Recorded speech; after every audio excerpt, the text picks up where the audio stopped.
الحمد لولیہ والصلاة والسلام علی نبیہ وآلہ وصحبہ وبارک وسلم. قال اللہ تعالی وتبارک فی القرآن المجید والفرقان الحمید. بسم اللہ الرحمن الرحیم. النبی اولی بالمؤمنین من انفسہم وازواجہ امہاتہم. صدق اللہ مولانا العظیم وصدق رسولہ النبی الکریم الرؤوف الرحیم. اللہم نور قلوبنا بالقرآن وزین اخلاقنا بالقرآن وادخلنا الجنة بالقرآن ونجنا من النار بالقرآن.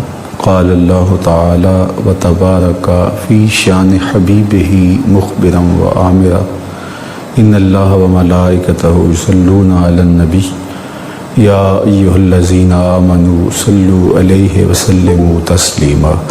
اللہم صلی علی سیدنا و مولانا محمد معدن الجود والکرم صلاة و سلاما علیک یا سیدی یا رسول اللہ وعلی آلک و اصحابک یا محبوب رب العالمین.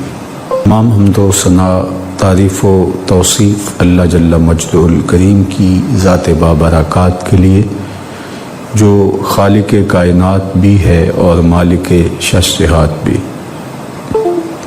اللہ جل وعلا کی حمد و ثنا کے بعد رسول رحمت شفیع معظم نبی محتشم حضور ختم المرتبت صلی اللہ علیہ وآلہ وسلم کے حضور ناز میں اپنی عقیدتوں، ارادتوں اور محبتوں کا خراج پیش کرنے کے بعد واجب الاحترام ذوی الاحتشام معزز و مکرم سامعین، حاضرین، ناظرین و ناظرات، السلام علیکم ورحمۃ اللہ وبرکاتہ. آج 10 رمضان المبارک ہے، بلکہ 11ویں شب ہو گئی. حضرت سیدہ طاہرہ حضرت خدیجۃ الکبریٰ رضی اللہ تعالی عنہا کا وصال 10 رمضان المبارک کو ہوا ہے. اس حوالے سے آج کی یہ نشست ان کے ذکر کے نور سے منور ہوگی. اللہ تعالیٰ جل شانہ نے انہیں ام المومنین ہونے کا شرف عطا کیا، اور یہ ٹائٹل جو انہیں نصیب ہوا اور دیگر ازواج مطہرات کو حاصل ہوا، یہ قرآن کی نص سے ہے. النبی اولی بالمؤمنین من انفسہم وازواجہ امہاتہم. نبی مومنوں کی جانوں سے زیادہ ان کے قریب ہیں. وازواجہ امہاتہم، اور نبی علیہ السلام کی ازواج اہل ایمان کی مائیں ہیں. تو حضرت سیدہ خدیجۃ الکبریٰ رضی اللہ تعالی عنہا کے ساتھ حضور علیہ السلام نے نکاح کیا جب آپ کی عمر پاک 25 برس تھی، اور حضرت خدیجۃ الکبریٰ رضی اللہ تعالی عنہا کی عمر پاک 40 سال تھی. 15 سال کا فرق. اور حضور نبی رحمت صلی اللہ علیہ وآلہ وسلم کا ایک بیوہ کے ساتھ نکاح کر کے دنیا کو میسج بھی دینا تھا، اور قیامت تک جو ذات رسالت مآب صلی اللہ علیہ وآلہ وسلم پر کھلنے والی زبانیں ہیں ان کو بھی بند کرنا تھا. اور اس کی آرزو اور اس کی تمنا جب حضرت خدیجۃ الکبریٰ رضی اللہ تعالی عنہا نے کی، اور اس کی وجہ یہ تھی کہ انہوں نے جب حضور کی دیانتداری کو، حضور علیہ السلام کی شرافت کو اپنے غلام میسرہ کے ذریعے سے سنا، تو اس نے چاہا کہ ایسا شخص جو دیانت و شرافت کے اس مرتبے پہ فائز ہے، میں اس کی خدمت زندگی کا شعار بناؤں، چونکہ وہ ایک ایسی خاتون تھی جن کے والد گرامی بہت ساری دولت چھوڑ کر کے چلے گئے اور ان کو یہ سارا کاروبار سنبھالنا پڑا۔ خدیجہ بنت خویلد، یہ خویلد ان کے والد گرامی تھے، بلکہ میں اگر یوں کہوں کہ چوتھی پشت میں حضور علیہ السلام کا اور حضرت خدیجہ کا نسب جمع ہوتا ہے۔ حضرت خدیجہ کے والد ہیں حضرت خویلد، ان کے والد ہیں اسد عبد العزیٰ، اور ان کے والد ہیں قصی، اور ادھر حضور علیہ السلام کے والد ہیں حضرت عبداللہ، اور ان کے والد گرامی ہیں حضرت عبد المطلب، اور ان کے والد گرامی ہیں حضرت ہاشم، اور ان کے والد گرامی ہیں حضرت قصی۔ تو گویا چوتھی پشت میں حضور علیہ السلام کے جد امجد اور حضرت خدیجۃ الکبریٰ کے جد امجد ایک ہیں۔ تو ایک شریف قبیلہ تھا، عالی مرتبت خاندان تھا، مکے کی متمول خاتون تھی اور بیوگی کی زندگی بسر کر رہی تھی، اور انہیں اب نکاح کی آرزو نہیں تھی، زیادہ وقت ذکر و فکر میں گزارتی، حرم کے صحن میں آ جاتی اور اپنے کاروبار میں مصروف رہتی۔ آپ کی شرافت، نجابت، پاک دامنی کی وجہ سے آپ کا لقب اس زمانے میں بھی خدیجہ طاہرہ کے نام سے معروف تھا کہ پاک دامن پاک باز خاتون۔ آپ کا پہلا شوہر ابو حالہ، ان سے 2 بیٹے اور پھر دوسرے شوہر سے ایک بیٹی ہند کے نام سے موجود تھی۔ پہلے شوہر کے 2 بیٹوں میں سے حالہ انتقال کر گئے تھے، لیکن ہند وہ موجود تھے، اسی وجہ سے آپ کو ام الہند کہا جاتا ہے۔ اور یہ ایمان لائے آپ کے ساتھ ہی اور صحابیت کے شرف سے مالا مال ہوئے۔ آپ نے حضور کے حلیے کے باب میں جب کسی سے سنا ہو تو حضرت ہند بن ابی حالہ رضی اللہ تعالی عنہ سے مروی روایات حضور کے جمال اور حضور کے حسن کے تذکرے میں آپ ضرور سنتے ہوں گے، چونکہ یہ گھر کے فرد تھے اور انہوں نے حضور کو قریب سے دیکھا تھا، اس لیے حضور کا حلیہ بیان کرتے تھے۔ یہ حضور کے وصاف تھے، حضور کے حلیہ نگار تھے۔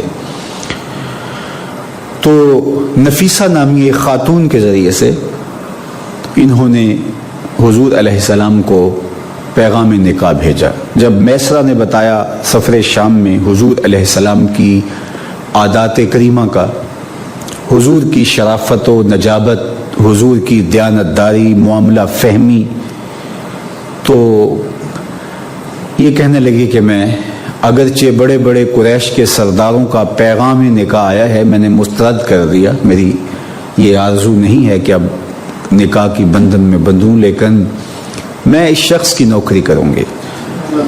تو سفر شام سے واپسی کے 2 ماہ 25 دن بعد حضور علیہ السلام کی طرف یہ پیغام بھیجتی ہیں، تو حضور کہتے ہیں کہ میرے پاس تو مال نہیں ہے، ایک متمول خاتون اور مکے کی امیر ترین خاتون، اور میں تو بظاہر مال و زر سے خالی ہوں، تو یہ کیسے ہوگا؟ تو انہوں نے کہا کہ اس کی فکر نہیں ہے۔ پھر حضرت خدیجۃ الکبریٰ رضی اللہ تعالی عنہا نے نکاح کے بعد اپنا سارا مال حضور کے قدموں میں دے دیا۔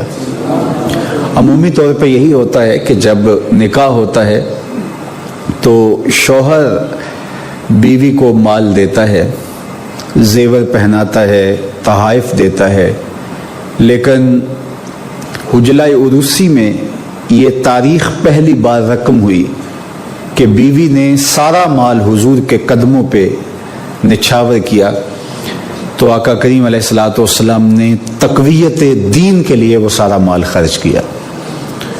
تو یہ بات کہی جا سکتی ہے کہ اسلام کی اشاعت میں، اسلام کی تبلیغ میں، اسلام کے فروغ میں حضرت خدیجۃ الکبریٰ رضی اللہ تعالی عنہا کے مال نے جو کام کیا وہ تاریخ کا ایک انوکھا باب ہے۔ خیر، رشتہ طے ہو گیا، میں عرض کر رہا تھا، تو پھر حضرت حمزہ حضور کے چچا اور حضور کے چچا جناب ابو طالب اور خاندان کے دیگر بزرگ حضرت خدیجۃ الکبریٰ رضی اللہ تعالی عنہا کے گھر پہنچتے ہیں، اور ادھر سے ان کے خاندان کے معزز لوگ جمع ہوتے ہیں۔ پھر نکاح ہوتا ہے۔ نکاح کے موقع پر حضور کے چچا جناب ابو طالب نے جو خطبہ پڑھا، میں اس کے صرف 2-3 جملے آپ کے سامنے رکھنا چاہتا ہوں، جس سے آپ کے سینے ٹھنڈے ہوں گے، آپ کی روح کو قرار ملے گا اور آپ تسکین پائیں گے، اور حضور کی نعت اور حضور کا قصیدہ سن کے اہل ایمان کو یقیناً ٹھنڈ ہی پڑتی ہے۔ تینو سینے دی میں ٹھنڈ آکھاں، شہد گلاب تے کھانڈ آکھاں، تینو نبیاں دا میں لاڑا آکھاں، تیرے ہجر دے وچ میں ہاڑا آکھاں۔ اب دیکھیے یہ 2-3 جملے سن لیجئے، حضور علیہ السلام کے نکاح کے موقع پہ جو خطبہ ہوا ہے۔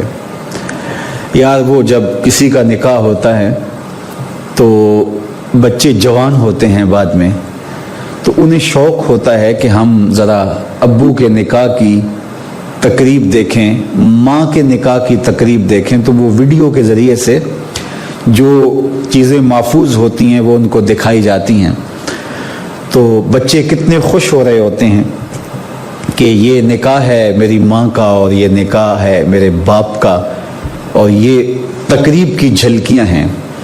میں تمہیں تمہاری ماں کے نکاح اور تمہارے روحانی باپ کے نکاح کی تقریب کی جھلکیاں دکھانے جا رہا ہوں، تمہارا سینہ کیوں ٹھنڈا نہیں ہوگا؟ ام المومنین کا نکاح ہوا، میرے اور آپ کے آقا و مولا حضور ختمی المرتبت صلی اللہ علیہ وآلہ وسلم کے ساتھ، تو ذرا اس نکاح کے خطبے کی جھلکیاں ملاحظہ کر لیجئے۔ تو حضور کے چچا نے جو خطبہ پڑھا، امام صالحی نے یہ ابو الحسین بن فارس وغیرہ سے یہ خطبہ روایت کیا ہے۔ اس کے صرف 3-4 جملے میں نے عرض کیا تھا۔ انہوں نے خطبہ پڑھا، اللہ کی حمد بولی، اور پھر کہا کہ ہمارا خاندان قریش کتنی عظمتوں کا حامل خاندان ہے، اور پھر اس کے بعد خاندانی وجاہت کو، عظمت کو بیان کرنے کے بعد اب خطبے کا عنوان حضور تک جب پہنچا تو انہوں نے کہا سما انا ابن اخی ھذا محمد بن عبداللہ، کہا کہ اس کے بعد میرا یہ بھتیجا محمد بن عبداللہ لا یوزن بہی رجل بہی شرفن و نبلن و فضلن و عقلن، کہا کائنات کے سارے لوگوں کو لا کے ترازو میں رکھ دو، عقل میں، شرف میں، وقار میں، عظمت میں کوئی شخص بھی اس کے جوڑ کا نہیں ہے۔ یہ حضور کے نکاح پر حضور کی عظمت کا خطبہ پڑھا جا رہا ہے، کہ اگر وزن کیا جائے تو پوری کائنات کے اندر کوئی شخص اس کے وزن کا آپ کو نہیں ملے گا۔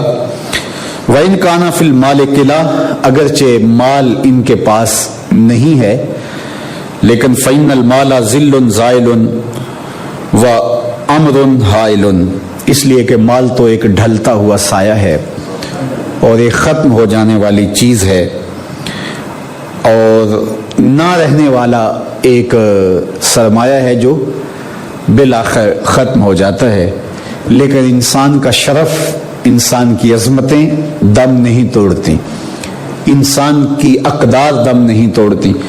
تو کہا کہ وہ ہمارے پنجابی میں کہتے ہیں کہ کار نہیں دیکھا جاتا، ور دیکھا جاتا ہے۔ تو کہا کہ گھر نہ دیکھو، ور دیکھو۔ کائنات کے اندر کوئی محمد جیسا ہے تو لاؤ، کائنات میں کوئی ایسا نہیں ہے۔ شان و عظمت کے لحاظ سے، عقل و فہم کے اعتبار سے، اور شرف و منزلت کے اعتبار سے، خاندانی وجاہت سے لے کر ذاتی صفات اور کمالات تک کائنات میں محمد عربی جیسا کوئی دوسرا شخص ہی موجود نہیں ہے۔ رخ مصطفیٰ ہے وہ آئینہ کہ اب اس سا دوسرا آئینہ، نہ کسی کی بزم خیال میں، نہ دکان آئینہ ساز میں۔ یا دوسرے لفظوں میں انہوں نے یہ کہا حسنت جمیع خصالہ صلو علیہ وآلہ۔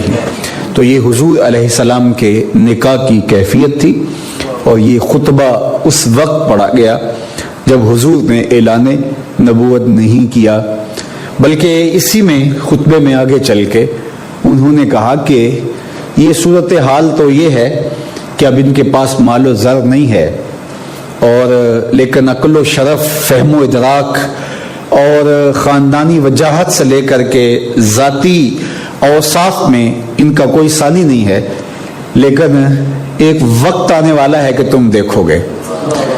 اس کا سادہ مفہوم یہ ہے کہ آج تو تم دیکھ رہے ہو کہ ان کے پاس مال و زر نہیں ہے، یہ کیا ان کے غلاموں کے قدموں میں کیسر و کسرا کے خزانے پڑے ہوں گے۔ بوریا ممنون خواب راحتش، تاج کسرا زیر پائے امتش۔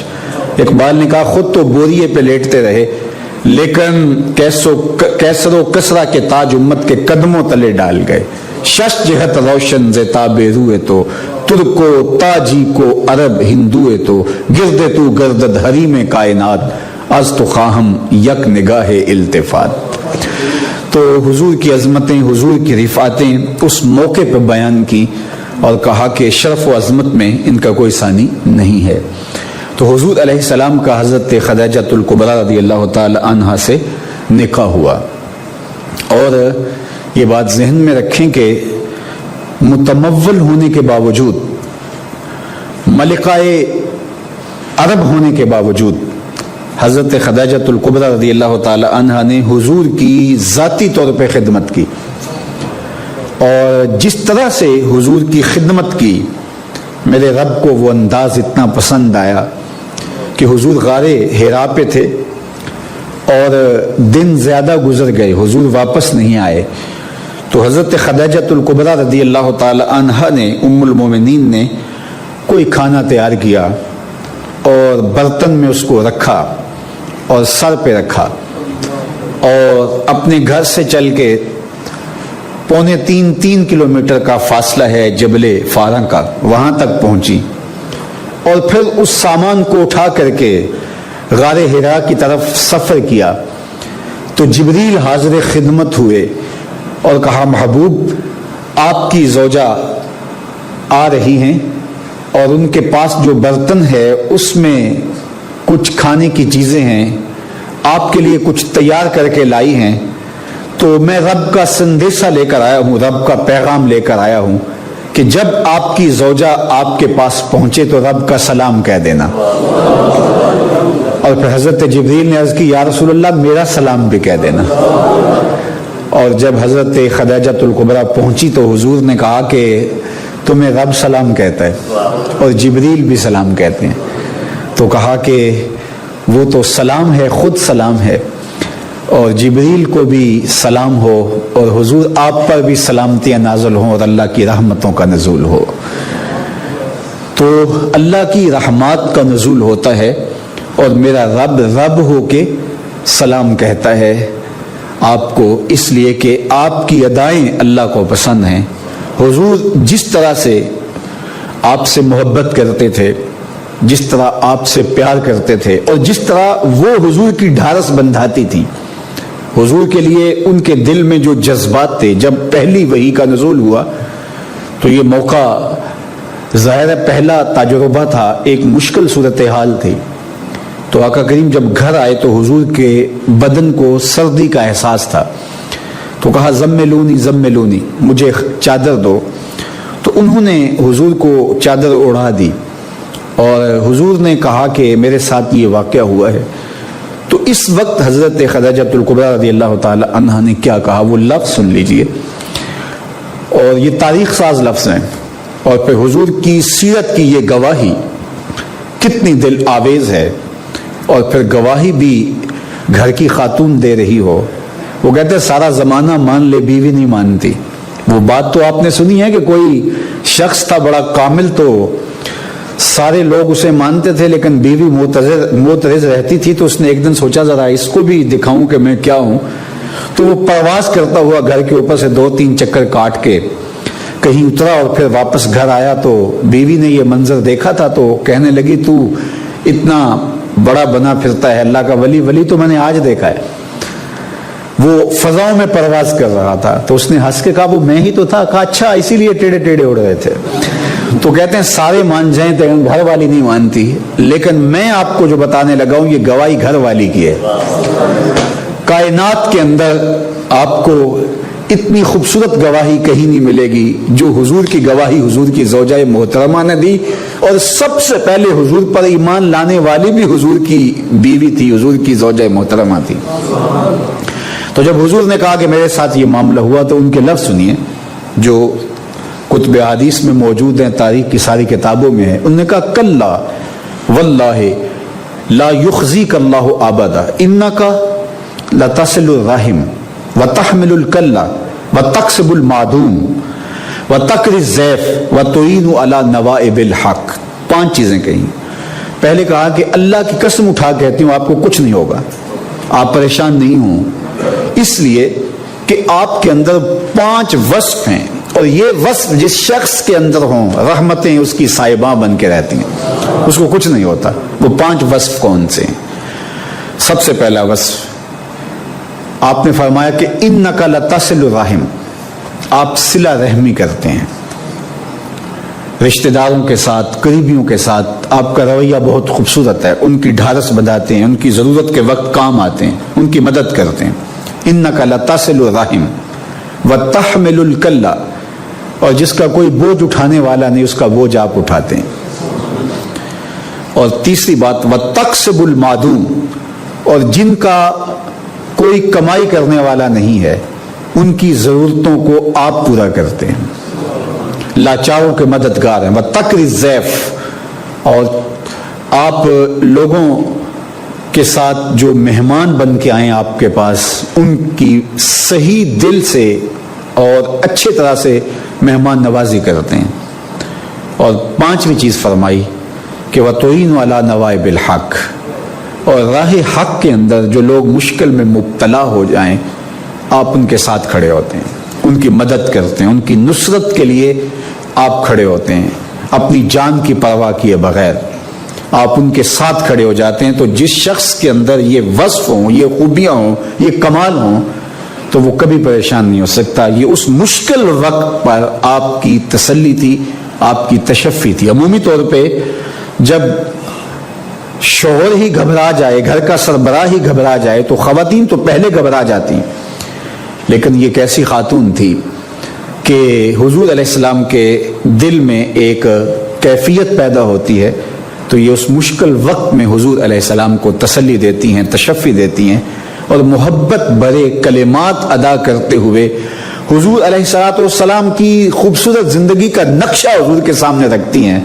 اور حضور کی سیرت حضور کے سامنے رکھ کر کے کوئی باہر سے دلیلیں نہیں لاتی، اندر سے دلیل لاتی ہیں۔ اتنے سونے کو بھی پریشانی آ سکتی ہے، جو اتنے اوصاف حمیدہ کا مالک ہو، جو ان اوصاف کا مالک ہو، غریبوں کی دعائیں آپ کے ساتھ ہیں، لاچاروں کی دعائیں آپ کے ساتھ ہیں، یتیموں اور جو ہے وہ لوگ جو یتیموں کی اور بیواؤں کی دعائیں آپ کے ساتھ ہیں، اس لیے آپ کبھی بھی پریشان نہیں ہوں گے۔ تو ساری زندگی حضور علیہ السلام کے ساتھ انہوں نے جس طرح سے حضور کی ڈھارس بندھائی، جب بھی کوئی تکلیف پہنچی تو وہ حضور کے ساتھ کھڑی نظر آئیں۔ شیب ابی طالب میں جب 3 سال تک کی محصوری کے ایام کاٹے حضور کے خاندان والوں نے، تو یہ سخت ترین لمحات تھے، تو حضرت خدیجہ الکبریٰ رضی اللہ تعالیٰ عنہ نے ان ایام کے اندر بھی خاص طور پہ حضور کا ساتھ اس طرح سے نبھایا کہ تاریخ کا انوکھا باب ہے۔ یہ وہ سخت ترین لمحے تھے کہ بعض اوقات کھانے کے لیے کچھ نہیں ہوتا تھا، درختوں کے پتے کھا کے پیٹ کی آگ بجھانا پڑتی تھی۔ وہ نہ یہاں کوئی غلہ پہنچنے دیتے، نہ پانی پہنچنے دیتے، مشکل ترین حالات تھے۔ اور یہ 2 4 5 دن کی کہانی نہیں تھی، یہ 3 سال کی مسلسل کہانی تھی، لیکن اس کو کاٹا اور خندہ پیشانی کے ساتھ کاٹا۔ لیکن بہرحال تکلیف تو تکلیف تھی، تو ان کی صحت ان ایام کے اندر تیزی کے ساتھ گر گئی۔ اور اسی سال ہی جب شیب ابی طالب سے باہر نکلے، چند ماہ بعد ہی 10 رمضان المبارک کو آپ کا وصال ہو گیا۔ اور پھر آقا کریم علیہ الصلوۃ والسلام نے اتنا صدمہ کیا، حضور کی مبارک طبیعت پہ اتنا بوجھ آیا کہ اس پورے سال کو عام الحزن کے نام سے حضور نے منایا، غم کا سال۔ حضور علیہ السلام کی زوجہ محترمہ بھی اسی سال انتقال کر گئی، اور حضور کے شفیق چچا بھی اسی سال انتقال کر گئے۔ تو اس سال کو عام الحزن قرار دیا۔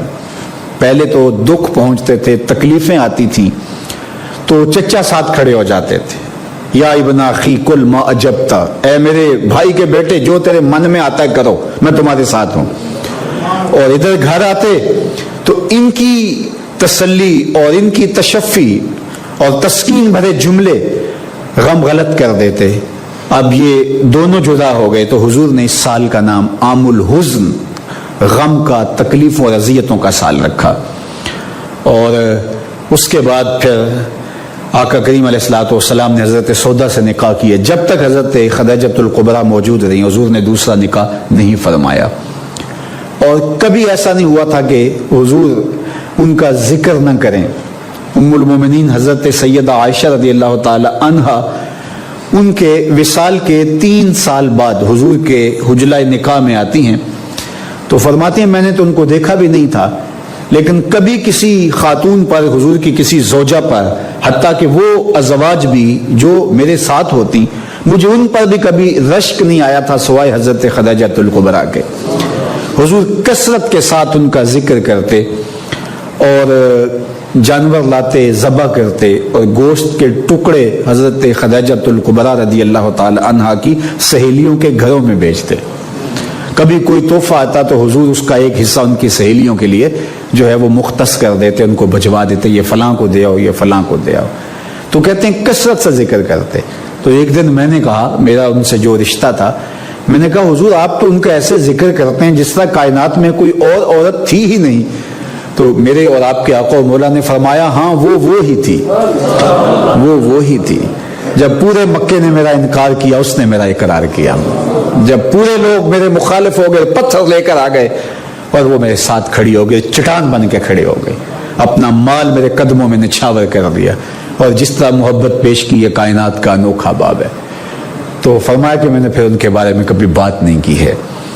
تو یہ ان کے لیے حضور علیہ الصلوۃ والسلام کی محبت تھی۔ ایک دن حضور نے 4 لکیریں زمین کے اوپر کھینچی، اور صحابہ نے پوچھا کہ یہ کیا ہے؟ تو فرمایا کہ یہ 4 افضل ترین عورتیں، ان کی کہانی تو میں سنانے لگا۔ تو آقا کریم نے فرمایا افضل ترین عورتیں اس کائنات کی خدیجہ بنت خویلد ہے، فاطمہ بنت محمد ہے، مریم بنت عمران ہے، اور آسیہ امرا فرعون کی بیوی، جو اس محل میں رہ کر کے بھی ایمان کے چراغ کو بجھنے نہیں دیتی۔ تو کہا کہ یہ کائنات کی افضل اور اشرف ترین خواتین ہیں، سیدات و نساء العالمین۔ کائنات کے اندر ان کو جو شرف دیا گیا، جو مقام دیا گیا، یہ انہی کا مقسوم ہے۔ حضور کی ساری اولادیں سوائے حضرت ابراہیم کے، حضرت خدیجہ الکبریٰ کے بطن سے ہوئی ہیں۔ حضرت ابراہیم مدنی زندگی میں حضرت ماریہ قبطیہ ام المومنین سلام اللہ علیہا کے بطن سے ہوئے، اور باقی حضور کے 2 صاحبزادے حضرت قاسم، جن کے نام کی وجہ سے حضور کی کنیت ابو القاسم ہے، اور حضور کے دوسرے فرزند حضرت عبداللہ، جن کو طیب و طاہر بھی کہا جاتا ہے، یہ دونوں بچپن میں انتقال کر گئے۔ حضرت ابراہیم نے تھوڑی سی عمر پائی، لیکن وہ بھی بچپن میں ہی انتقال کر گئے۔ اور آقا کریم علیہ السلام نے فرمایا بھی وہ دودھ پیتے تھے، فرمایا اس کا بقیہ دودھ جو ایام رضاعت کے اندر فوت ہو گیا، ابھی دودھ پورا نہیں کیا تھا، تو بقیہ دودھ جنت میں حوریں پلائیں گی. اور کہا کہ اگر میرا بیٹا ابراہیم زندہ ہوتا تو وہ نبی ہوتا، لیکن حضور کے بعد چونکہ نبوت کا دروازہ بند کر دیا گیا ہے اور باقی نبیوں کو یہ اعزاز دیا گیا کہ ان کے بیٹے بھی نبی ہوئے. کتنے نبی ہیں جن کی اولادیں بھی نبی ہوئیں؟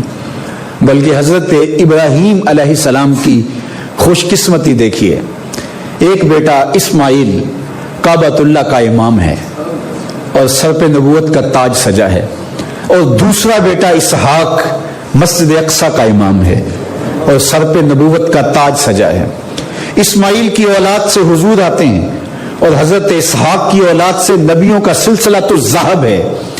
یار کائنات میں کوئی ایسا خوش نصیب باپ ہوگا جس کے دو بیٹے نبی ہوں اور ایک کعبۃ اللہ کا امام ہو، دوسرا مسجد اقصی کا امام ہو.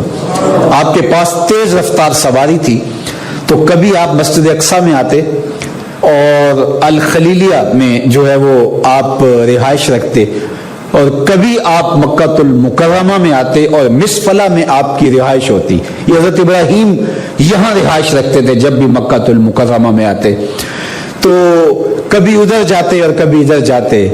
دونوں بیٹے امام بھی ہیں اللہ کے پاکیزہ گھروں کے اور دونوں بیٹے پیغمبر بھی ہیں. تو کتنے نبی ہوئے جن کی اولادیں نبی ہیں، جن کے باپ نبی، جن کے بھائی نبی، جن کے بیٹے نبی. لیکن حضور در یتیم ہیں، حضور کا کوئی بھائی نہیں ہے. نبیوں کے بھائی ہوئے ہیں، حضور کا بھائی ہوتا اور نبی نہ ہوتا بھائی نہیں ہے. باقی نبیوں کے بیٹے نبی ہوئے، حضور کا بیٹا ہوتا اور نبی نہ ہوتا کوئی بیٹا اس عمر تک پہنچا ہی نہیں ہے. تو یہ ختم نبوت کی دلیل ہے کہ اگر کسی نے نبی ہونا ہی ہوتا حضور کے بعد تو حضور کا صاحب زیادہ ہوتا، نبی زیادہ نبی ہوتا. تو یارو جب اللہ نے اس کو منظور نہ کیا کہ میرے محبوب کے بعد محبوب کا بیٹا بھی نبی نہیں ہو سکتا، تو کوئی آنکھوں سے کانا نبی ہو سکتا ہے؟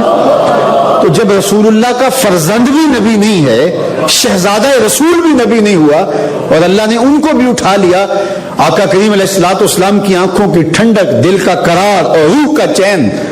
اور وہ لمحے کتنے دردناک تھے جب حضرت ابراہیم کا انتقال ہوا اور حضور ان کے سدھانے تھے. وَعَيْنَا رسول اللہ تذرفان، حضور کی آنکھوں میں آنسو تھے، اور آقا کریم نے فرمایا بیٹا دل غم زدہ ہے، آنکھیں رو رہی ہیں، لیکن زبان سے وہی کہوں گا جس سے رب راضی ہوگا.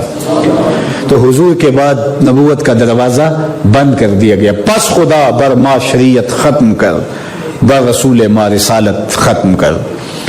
تو ساری اولاد حضور کی ام المومنین حضرت خدیجہ الکبریٰ رضی اللہ تعالی عنہا کے بطن پاک سے ہے، سوائے حضرت ابراہیم کے.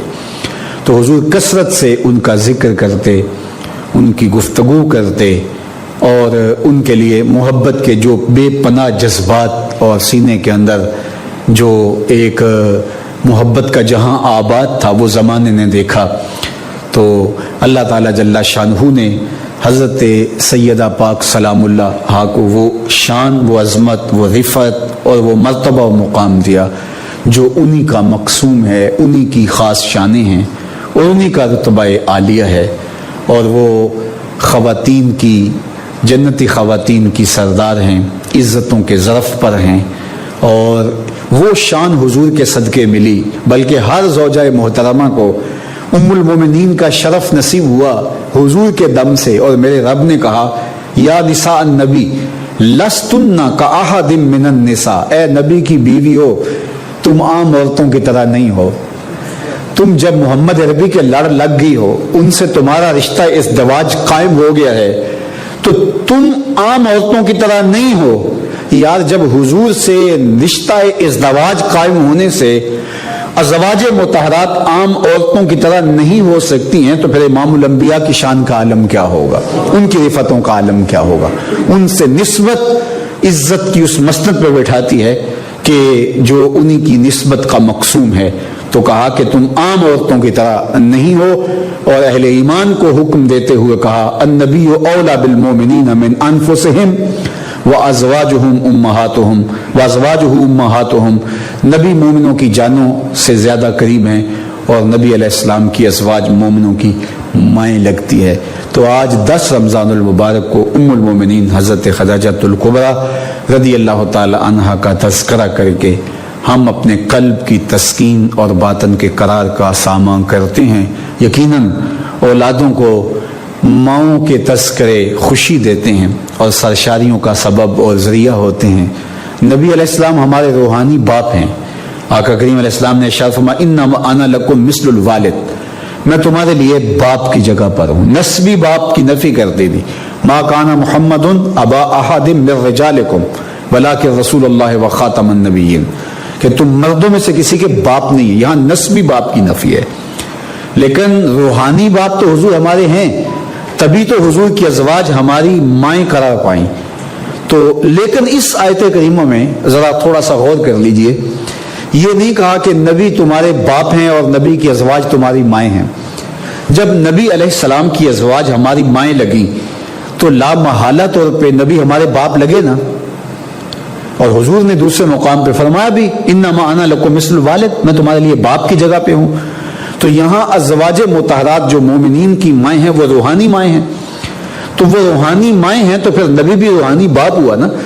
تو پھر یہ کیوں نہیں کہا گیا کہ نبی تمہارے باپ لگتے ہیں اور نبی کی ازواج تمہاری مائیں لگتی ہیں؟ یہ نہیں کہا گیا، بلکہ کہا گیا النبی اولی بالمؤمنین من انفسہم وازواجہ امہاتہم، نبی تمہاری جانوں سے تمہارے زیادہ قریب ہیں اور نبی کی ازواج تمہاری مائیں لگتی ہیں۔ تو یہاں ازواج کو ماں کہہ دیا، تو نبی علیہ الصلوۃ والسلام کو باپ کیوں نہیں کہا گیا؟ تو اس پر بہت کچھ کہا جا سکتا ہے، لیکن میں صرف ایک بات کہہ کے اپنی گفتگو کو سمیٹتا ہوں، اور اگر آپ کی توجہ ہو تو یہ یقیناً آپ کو بہت تسکین دے گی بات۔ ماں کا جو اولاد کے ساتھ ربط باطن ہوتا ہے، رشتہ محبت ہوتا ہے، وہ باپ سے بڑھ کے ہوتا ہے۔ ایسا ہی ہے نا، جتنا پیار ماں کرتی ہے اور جتنا اولاد کے لیے ماں کے سینے کے اندر محبت کا موجزن جہاں آباد ہوتا ہے، جس کو ممتا کہتے ہیں، باپ بھی ٹوٹ کے پیار کرتا ہے، سب کچھ نچھاور کر دیتا ہے، خون پسینہ بہاتا ہے اولاد کے لیے، لیکن قدرت نے ماں کے سینے کے اندر اولاد کا پیار باپ کی نسبت زیادہ رکھا ہے۔ تڑپتی ہوئی ممتا باپ کی محبت سے بہرحال فزوں تر ہے، دنیا کے سارے لوگ اس پر متفق ہیں۔ تو اب یہاں حضور کو باپ کہا جاتا اور ازواج مطہرات کو مائیں کہا جاتا، تو یہ بات سمجھ آتی کہ ازواج مطہرات کا امت کے ساتھ رشتہ بہت گہرا ہے، ماں جتنا ہے۔ تو نبی علیہ السلام کا رشتہ بھی بہت ہے، لیکن وہ باپ جتنا ہے۔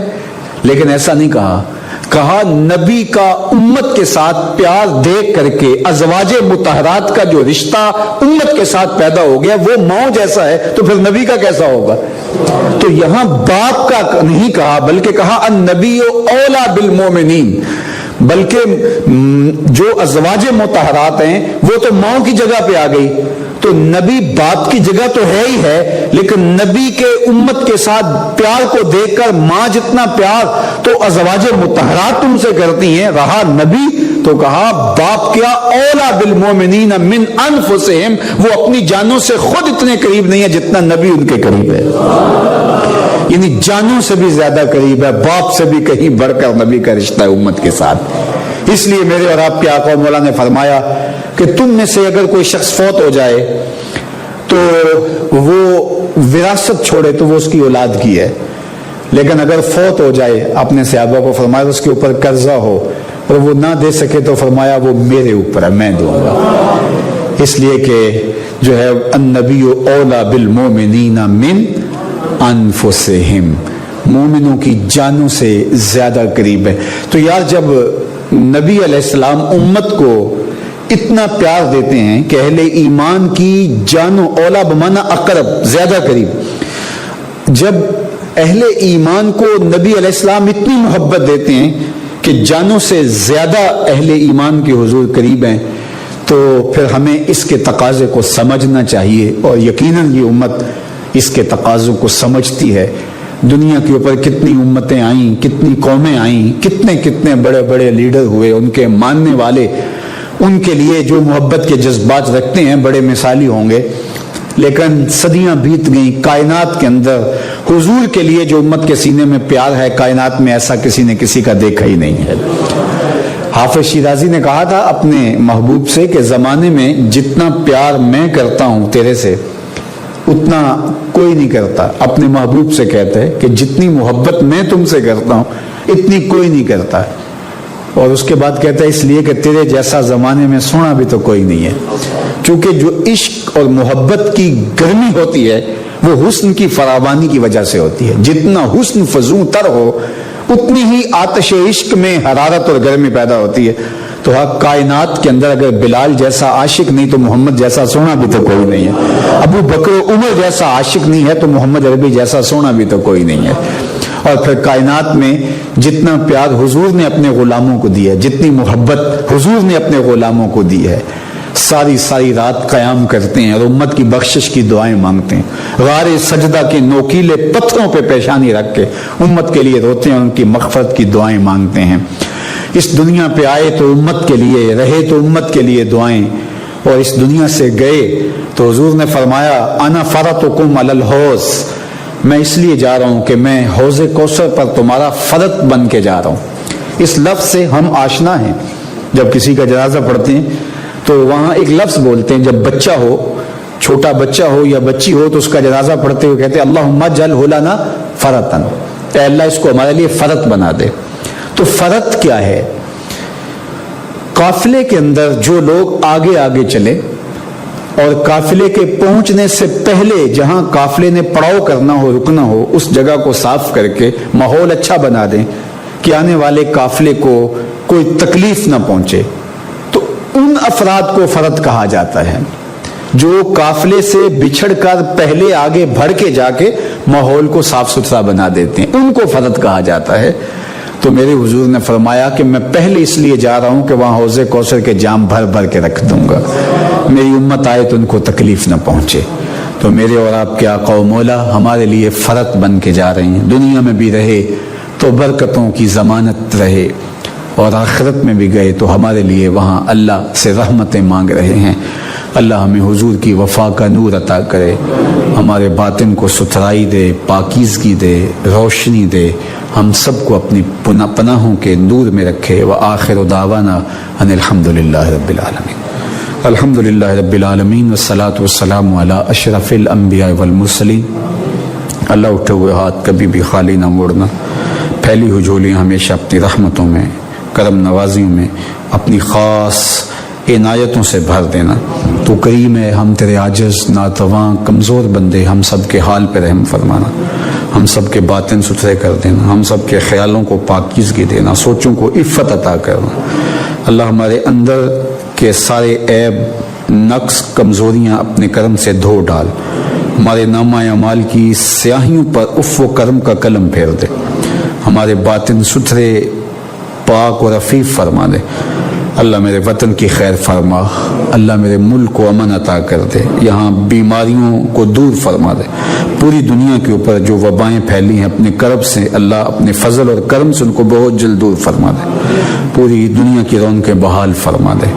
اللہ اپنا خاص کرم فضل ہم سب کا مقسوم کر دے، جتنے لوگ دور و نزدیک سے آئے ہیں اور جتنے لوگ میرے مالک پوری دنیا کے اوپر بیٹھ کے اس نشست میں شریک ہوئے اور دعا پر آمین آمین پکار رہے ہیں، اللہ ان سب کی دعائیں مستجاب فرما، جو دعائیں ہیں، جو آرزویں ہیں، جو تمنا ہیں اپنے کرم سے قبول فرما لے۔ صلی اللہ تعالی علیہ وسلم۔